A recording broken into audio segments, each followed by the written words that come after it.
Right, so this is the trade recap of the trade we took yesterday, right? So let's just have a quick overview. So we've looked at the 15-minute. We've inversed this 15-minute to the left, right? We have come down. We have not taken any liquidity with either this candle or this candle. We haven't taken any sort of valid liquidity, okay? So unless this fair value was going to fail, unless this 15-minute was going to fail, we had to wait, right? So we waited for this 15-minute. This candle happened, and then this was an awkward candle. Okay, cool, perfect. But we had this point marked out within the 15 minutes, right? We had this, okay? We've ended up sweeping both of these 15-minute candles, okay, which is a valid sweep on liquidity. We look at the 30-minute. The 30-minute has also been swept. We've tapped into a 30-minute bullish fair value gap. We look at the 1 hour. We swept the 1 hour, and we've also tapped into the 1 hour. So like I said yesterday, I said I don't even think we will inverse this 1 hour fair value gap. I said we'll come down, we're going to tap into this fair value gap, take the lows, and we won't even inverse either of these fair value gaps. And that's exactly what happened.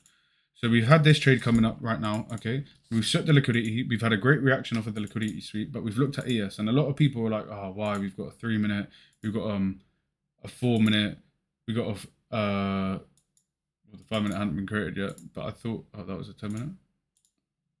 Okay, yeah, I mean, it was just about to create a 5-minute. So I said, if we displace up and we close roughly around here, we should really come up and take this high in the market, right? And I was completely correct.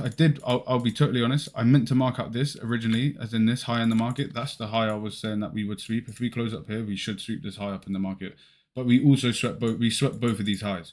But why did I have this conviction? So I marked out this point. If we close up here, if we tap, it was like here, I think I had the line, something like that, right?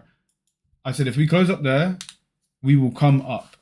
Okay, so yes, we had fair value gaps open on ES, and it's not a necessity to wait for all timeframes to inverse on ES or NQ. If you have the conviction, like we did, we had 5 or 6 convictions. We had so much context because all of the sell side liquidity that we had swept.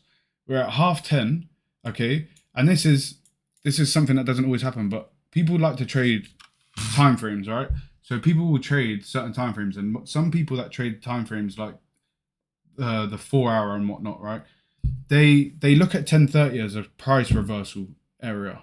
So once it hits 10, like between 10:20 and 10 like 35:40, there's a reversal. If there's a reversal in price, sometimes there's a reversal which is a short-term inversal, and then sometimes there's a long-term inversal, right? Reversal, sorry. But if we was going to continue to come down and sweep sell side liquidity, we wouldn't have had these reactions up.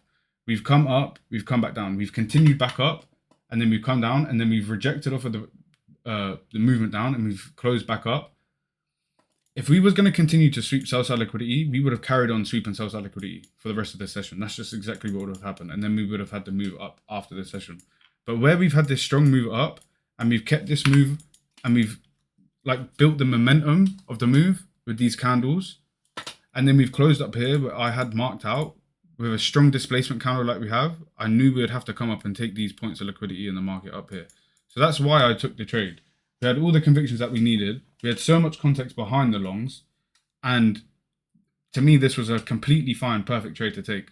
A lot of people didn't take it because it goes against their rules. They have to wait for all time frames to inverse, and that's absolutely fine. If that's your rules and that's the way you trade, that's cool. But that isn't how people need to trade.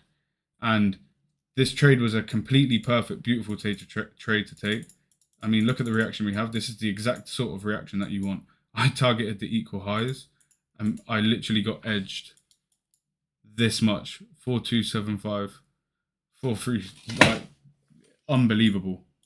Unbelievable. And then I got stopped out like here. I thought I had my stop loss down here, but it worked out better anyways because Trump announced some shit and you dumped down. But I got stopped out like around here.